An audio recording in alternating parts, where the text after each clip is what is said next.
Lions TV, what a day we are having. It is like a bad dream, cheese dream, or is it an absolute masterstroke from the club? Before I get into this video, I've got to tell you that I have not got a laptop and I couldn't have possibly picked a worse day in the last 8-ish years of doing Lions TV to not have a laptop. I've ordered a new one. My other one is dead, finished.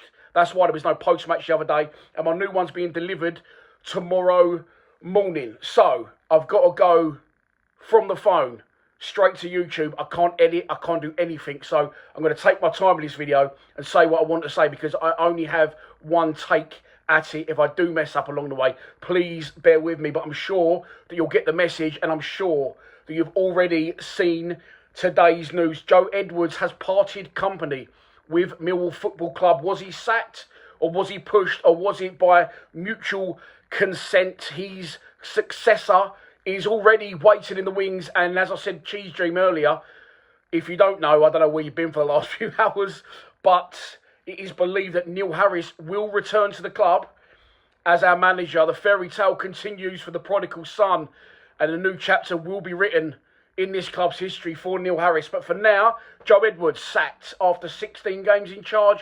I believe 4 defeats out of the last 5 has seen us plummeting at a rate of knots towards the relegation zone. It was bold to appoint him, and I wanted him appointed. And I feel really sorry for him, because I feel it's a case of, and I don't want to offend anyone by saying this, right manager, wrong club. Right manager, definitely wrong time. I like what Edwards is about. He's very honest. I think he's directed a lot of his frustrations and a lot of his shortcomings towards the players and saying they're not doing what I'm asking them to do. And that was the only issue that I had with Edwards when he got the job. Was I like the idea of a new young fresh manager. It's a big ask, and if he gets it right, I think it will be brilliant. And he got off to a flyer, didn't he, against Sheffield Wednesday, of course, but it sort of went bad after that. Got a little bit good over Christmas, and then now it's absolutely shot to pieces. So I feel that if it was going to go wrong for Edwards, the only way it could possibly go wrong is, bad results quickly, losing the dressing room, and not having the experience and the know-how to sort of not talk his way out of this, because I still like what he says. And as I said, I feel it's right manager, wrong time, or right manager, wrong club, because I think he's a fantastic coach. Could he have stayed on? A lot of people saying as a coach to Harris and sort of mixed the two.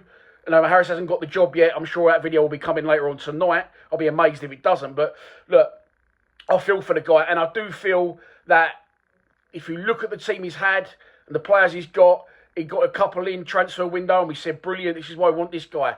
Tanganga, fantastic. Obafemi, brilliant. But, so far, neither of those have hit the ground running. He also signed Adam Mayer, of course, who hasn't really had the starts yet that he needs to see what he's all about. And he won't in a relegation battle. He won't rely on a youngster, unfortunately. But I feel that this is, and I'm not putting us on the pedestal of Man United or Arsenal. Let's liken it to Charlton as well. I'm talking about Wenger and Ferguson. Whoever followed the last manager was always going to struggle.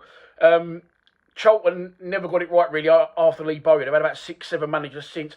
And I think with Neil Harris getting it right, and then leaving when he did, which I'll cover in the Harris video, okay, he wasn't sacked. He left of his own accord. The board tried to keep him. We got it spot on at the time for what we needed under Gary Rowett. And I'm not a Rowett fan. You know that. I'm not backtracking. The videos are there. You can go back and see for yourself. But I felt that to appoint Rowett when we did, and him to continue Neil Harris's work, it was a good appointment. You see, as I said just now, teams fall short so badly when they sack a manager or a manager leaves and the team capitulate and go backwards. We didn't do that. However, the last game we played, and I can't even remember who we played the other day, Sheffield Wednesday, there you go. That was the first time I looked at it and thought, I think he might have lost the dressing room. You saw Cooper sprint straight down the tunnel after the game, didn't clap the fans, and it's turned very sour very, very quickly. But again, look, I'm going to say it. Bulkowski, Sean Hutchinson, Murray Wallace, Ryan Leonard, Jake Cooper, George Saville, Tom Bradshaw. These are all Neil Harris signings, okay? Pretty much the mainstay of our side. You can keep Bulkowski out there, who doesn't play anymore. But for me, they're all Neil Harris signings and pretty much the mainstay of our side, okay? And I just feel that they were brilliant. Bradshaw and Saville and Leonard, still not got an issue with them. But a lot of those players are now the wrong side of 30, okay? For me, Rowett never made any benchmark signings.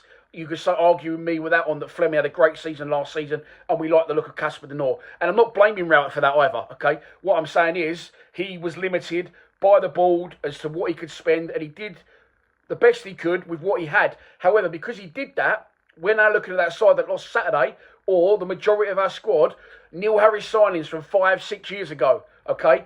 And they were good at the time. They were perfect for what Harris wanted, but the league's evolved.